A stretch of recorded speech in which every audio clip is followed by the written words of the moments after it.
Bapak Mama, saudara-saudara, sidang jemaat Tuhan yang dikasihi dan diberkati Tuhan Yesus. Salam. Sekali lagi salam.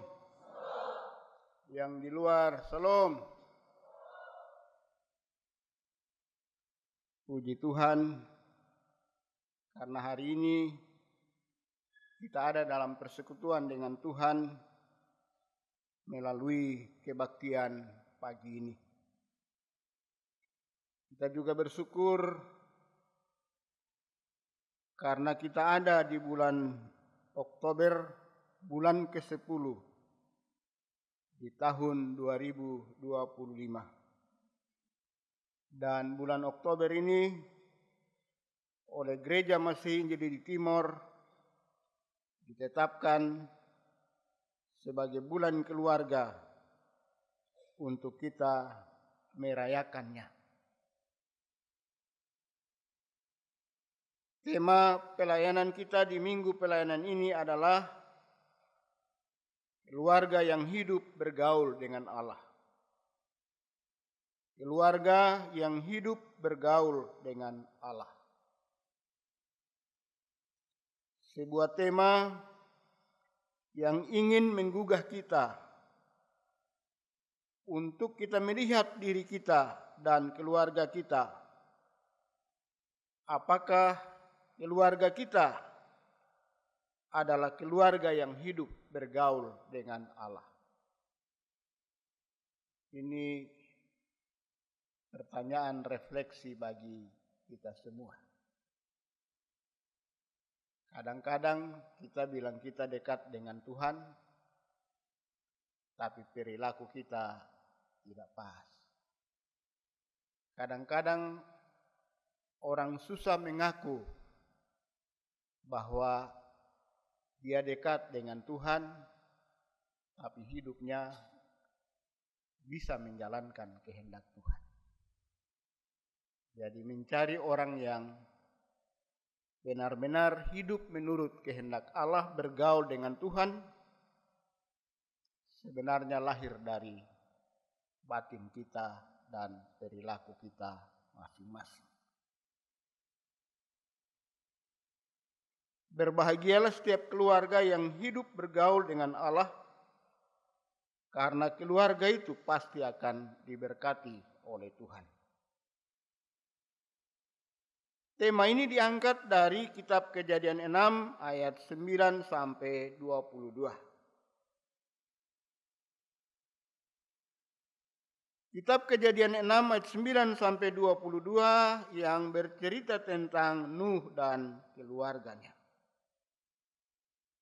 Melalui bacaan Alkitab yang kita sudah baca dan kita dengar bersama, Nuh adalah orang benar dan tidak bercelah di antara orang-orang sezamannya. Dia adalah seorang yang benar karena dia dekat dengan Tuhan, bergaul dengan Tuhan, menyembah Tuhan, berdoa dan berseru kepada Tuhan, bahkan menyerahkan hidup seluruhnya, ia dan keluarganya, ke dalam tangan pemeliharaan Tuhan. Orang yang benar-benar menjadikan Tuhan sebagai segala-galanya dalam hidup, dialah sosok yang bergaul dengan Tuhan.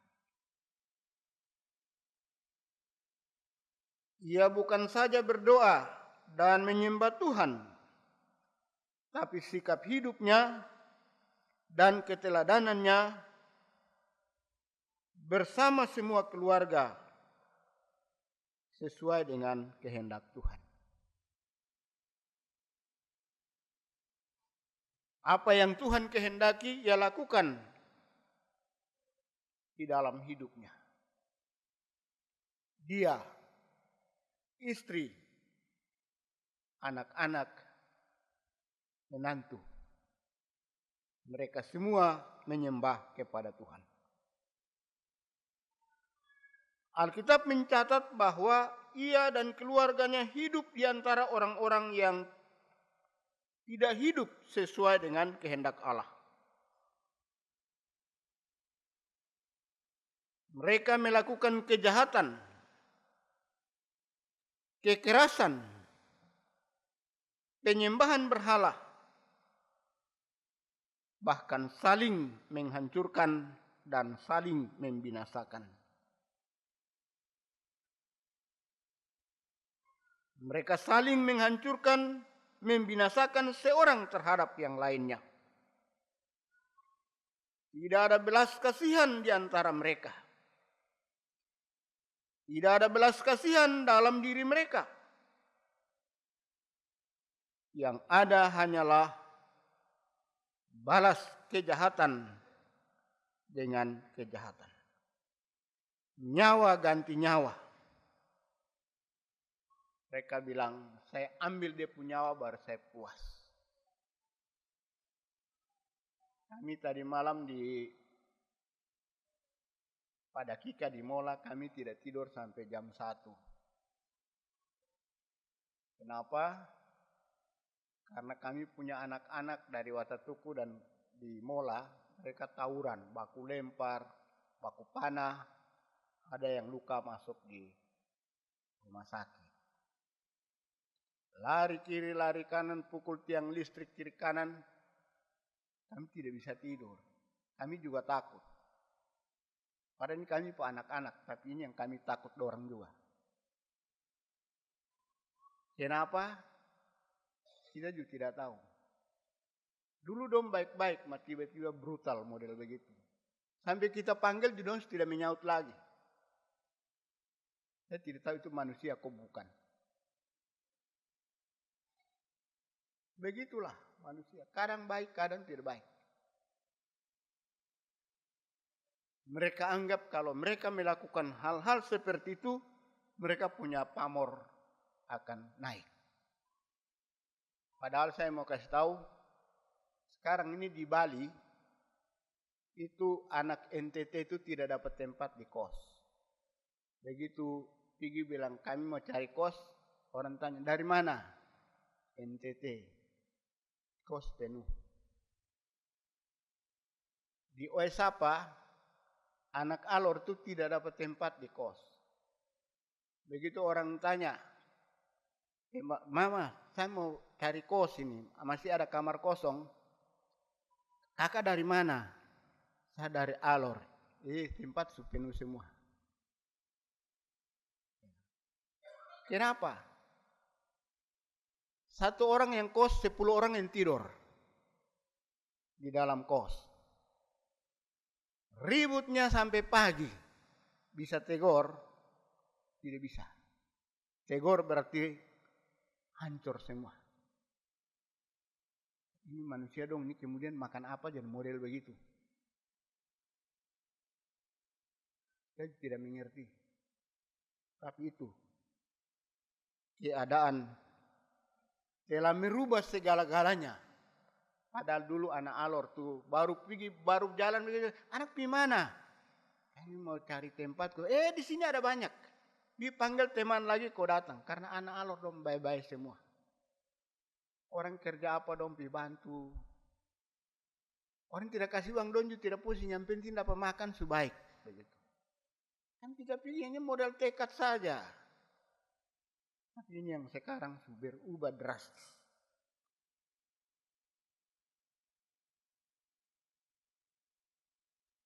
Mereka melakukan segala hal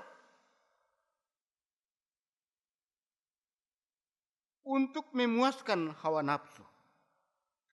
Tidak ada lagi harmoni kehidupan. Tidak ada lagi belas kasihan. Kecuali kacau balau. Karena keinginan dan hawa nafsu dunia.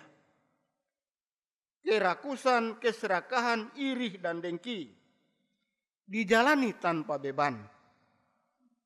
Pikir mereka hanya mereka yang bisa bertindak untuk menghancurkan orang lain. Allah menilik bumi dengan perhatian yang sungguh luar biasa. Ia melihat bumi ini benar-benar sudah rusak. Sebab semua manusia menjalankan hidup yang rusak di bumi. Kecuali Nuh dan keluarganya. Kalau bumi sudah penuh dengan kerusakan, maka untuk apa dipertahankan? Adalah pantas kalau bumi dihancurkan, bumi dibinasakan. Inilah keputusan Tuhan Allah. Bumi dibinasakan supaya manusia yang jahat dimusnahkan, agar kejahatan-kejahatan juga ikut hilang. Bapak, mama, saudara-saudara yang dikasihi dan diberkati Tuhan Yesus. Bagaimana cara membinasakan bumi agar orang benar, orang yang bergaul dengan Allah itu diselamatkan?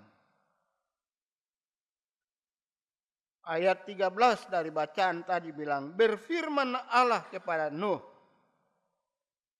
Aku telah memutuskan untuk menghakimi bumi dengan segala makhluk hidup. Sebab bumi telah penuh dengan kekerasan dan kekerasan oleh mereka, jadi aku akan memusnahkan mereka bersama-sama dengan bumi.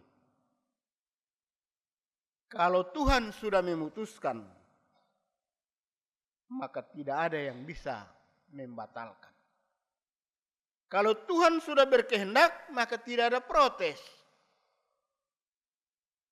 Karena Tuhan berdaulat untuk semua yang diciptakan. Keputusan Tuhan harus berlaku demi keadilan dan pemulihan. Itulah sebabnya Tuhan perintahkan Nuh untuk membuat sebuah bahtera. Ayat 14 sampai dengan ayat 16.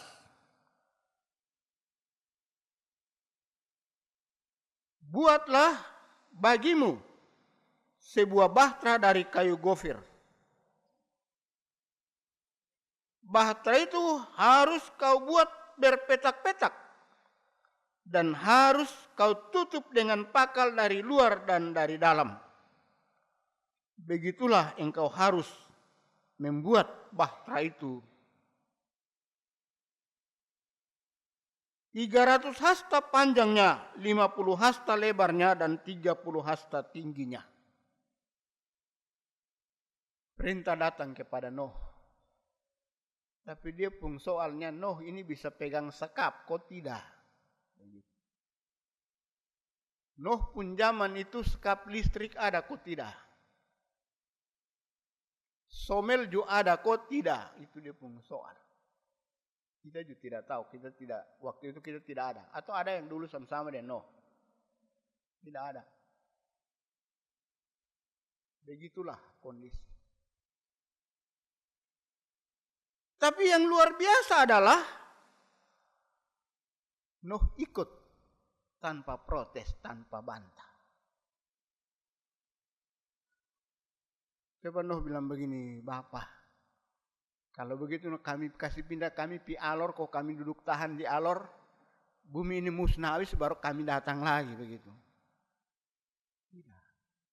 Dia ikut. Yang luar biasa, walaupun dia bukan tukang, tapi dia bisa melakukan pekerjaan itu. Sama dengan cerita tukang-tukang dulu begitu. Dong juga tidak tahu apa-apa juga, tapi dong mimpi saja. Dia bilang, oh nanti lu buat rumah gereja modelnya begini, modelnya begini, modelnya begini. Dia ukuran begini, begini, begini. Lalu dong kerja ikut dompung mimpi. Itu kan di Mebung tidak pernah mimpi baru kerja ya. Atau ada yang mimpi juga baru kerja. Mungkin ada tapi kita tidak tahu. Tapi di banyak tempat, walaupun dia bukan tukang tapi dia mimpi baru dia kerja dan pekerjaan jadi.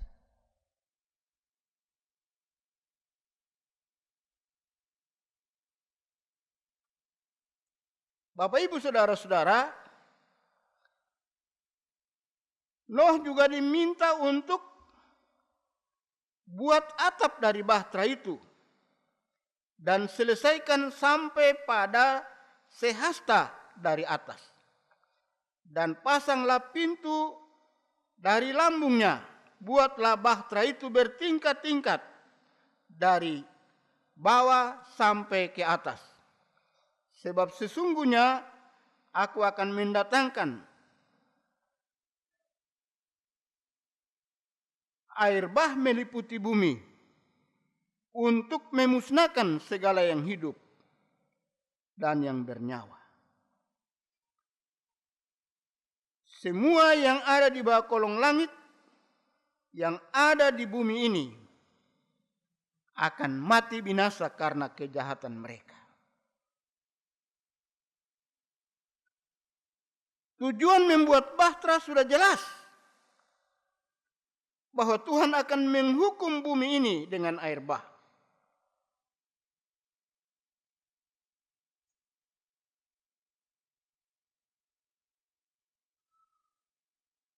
Depung soal tadi itu, bagaimana Nuh bisa kerja? Nuh juga bisa tahan dengan segala sindiran, olokan, dan cemooh dari orang-orang sekitar. Bagaimana mungkin buat bahtera di tengah gunung? Untuk apa? Memang orang tidak tahu. Jadi orang selalu mengolok-olok. Tapi Nuh dengan tenang mengerjakan pekerjaan itu. Walau apapun kondisi yang harus dihadapi, perintah Tuhan harus diikuti. Karena perintah Tuhan adalah perintah keselamatan. Kalau tidak ikut, pasti mati juga. Kesetiaan Nuh mengikuti perintah Tuhan membuat Tuhan mempermudah pekerjaan besar itu. Dan pembuatan bahtera itu selesai sesuai petunjuk. Nuh yang bukan tukang, tapi karena Tuhan maka pekerjaan besar itu bisa diselesaikan. Setelah semuanya sudah selesai, Tuhan perintahkan agar Nuh dan istrinya, 3 anaknya bersama istri mereka, istri dari Sem, Ham, dan Yafet, masuk ke dalam bahtera itu. Juga segala yang hidup dari segala makhluk, masing-masing 1 pasang, masuk dalam bahtera itu supaya terpelihara hidup mereka bersama-sama dengan Nuh dan keluarga. Nuh juga diperintahkan untuk membawa bekal apa yang dapat dimakan selama bencana banjir itu terjadi. Dan Nuh melakukan semua itu tanpa comel, kecuali melakukannya dengan sukacita.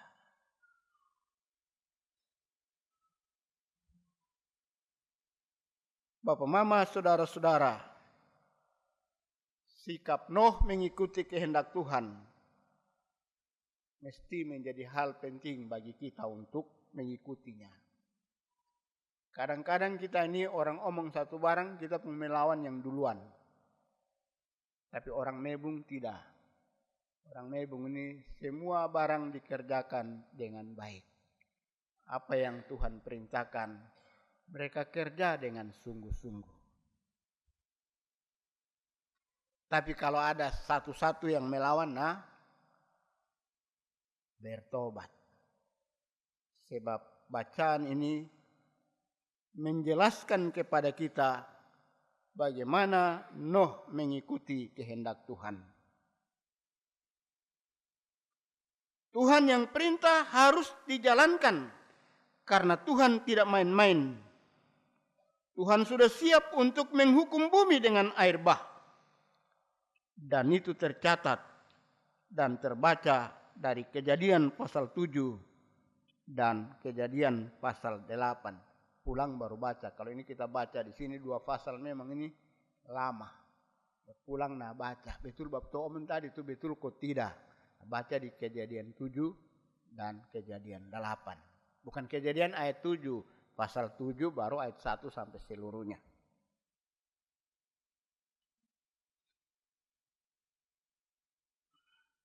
Tuhan melaksanakan keputusan dan Nuh bersama-sama dengan keluarganya, mereka yang bergaul dengan Allah, mereka yang mengikuti perintah Tuhan.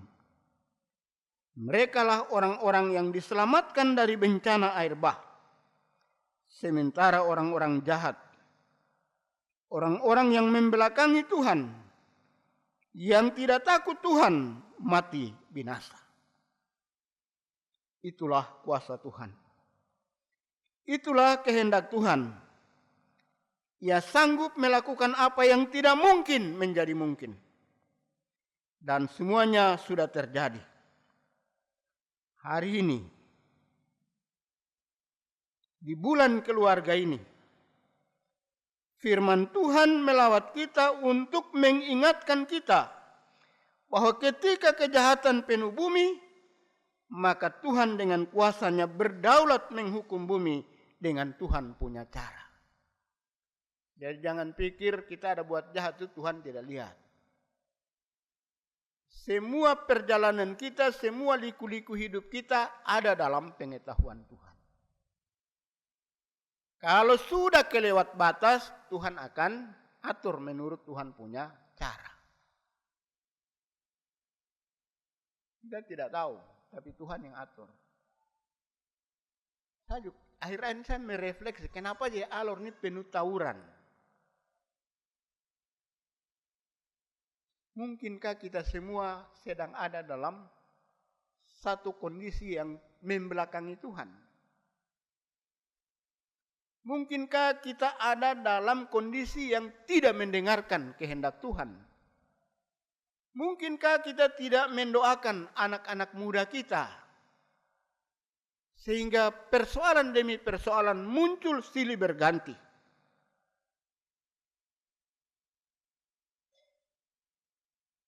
Kita renungkan kita punya hidup. Kenapa aja anak-anak kita ini kita tegur tidak bisa? Padahal kita yang melahirkan dia, kita yang kasih makan dia, kita yang urus dia. Dan anak-anak yang ada beribut ini bukan pemuda yang besar-besar orang. Anak SMA, SMP kelas 3, kelas SMP tidak ada kelas 4. SMP kelas 3, SMA kelas 1, 2 orang yang ada buat ini kita pusing. Dan ini kita punya anak-anak yang kadang-kadang dong lewat dengan Bapak. Tapi ini sekarang kita panggil anak juga dia tidak menyaut.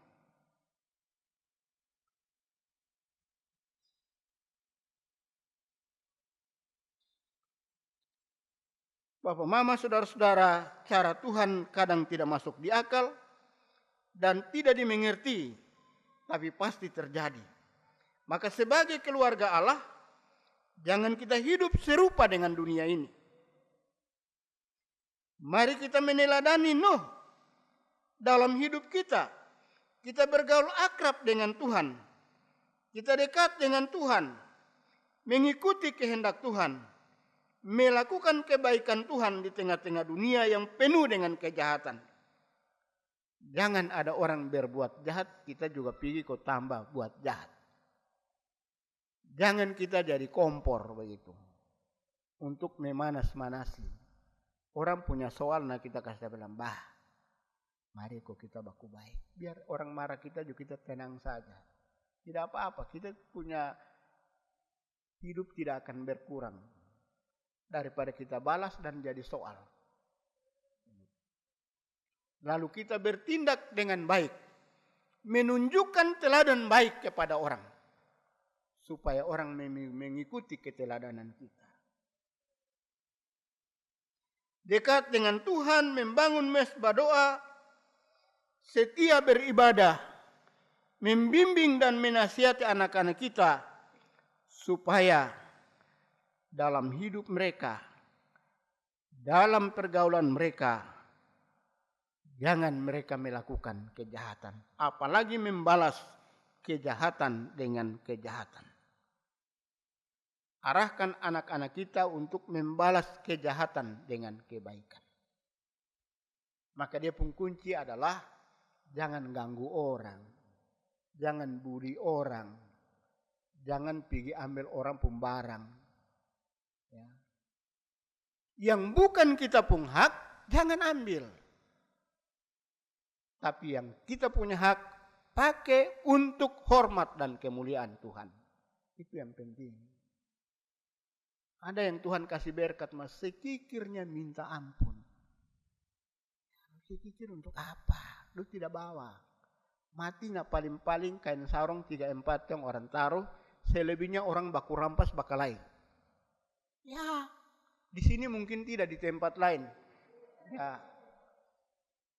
Kain sarung yang orang ada badatan datang menangis-menangis, segala macam. Dia bikin habis. Tapi sebentar orang sukubur habis, mulai bagi warisan, itu baru kain sarung orang mulai baku ribut bakalai. Bagi tak salah berarti orang yang bagi itu orang maki setengah mati. Ya. Itu kain juga kali kain bekas pakai tuh orang ada datang tuh. Lu terlalu beribut bikin apa? Kalau saya orang bagi saya sudah saya punya kasih kamu saja. Mau bikin apa juga? Kok bukan tiap hari kita pakai kain sarung juga, paling sembahyang baru dipakai. Ya toh? Ya. Tidak ada orang yang jalan di pasar pakai kain sarung pergi lah. Tidak ada tuh. Sekarang nih mama dan semua pakai celana panjang baru masuk di pasar. Ya, coba kalau tidak percaya besok pergi di pasar sana kau lihat. Ya. Orang hanya pergi sembahyang rumah tangga, sembahyang perempuan tuh dong ada pakai kain sarung sama kayak mama Uli ada pakai tuh. Maunya ya begitu, ya.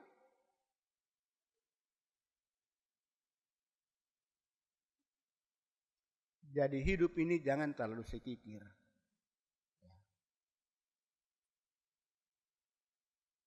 Rajin kerja, yang sekolah belajar sungguh-sungguh, dekat dengan Tuhan.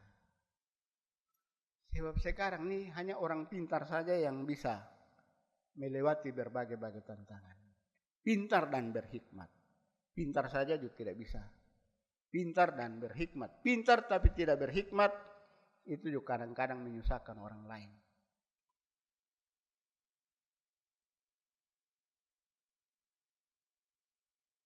Mari berlaku adil, setia dan jujur, dan jangan menyusahkan orang lain. Supaya Tuhan yang kita imani tetap di pihak kita. Untuk memberikan kasih setianya kepada kita, dan kita diberkati. Jadilah keluarga yang bergaul akrab dengan Tuhan, supaya di hidup kita Tuhan dimuliakan. Amin.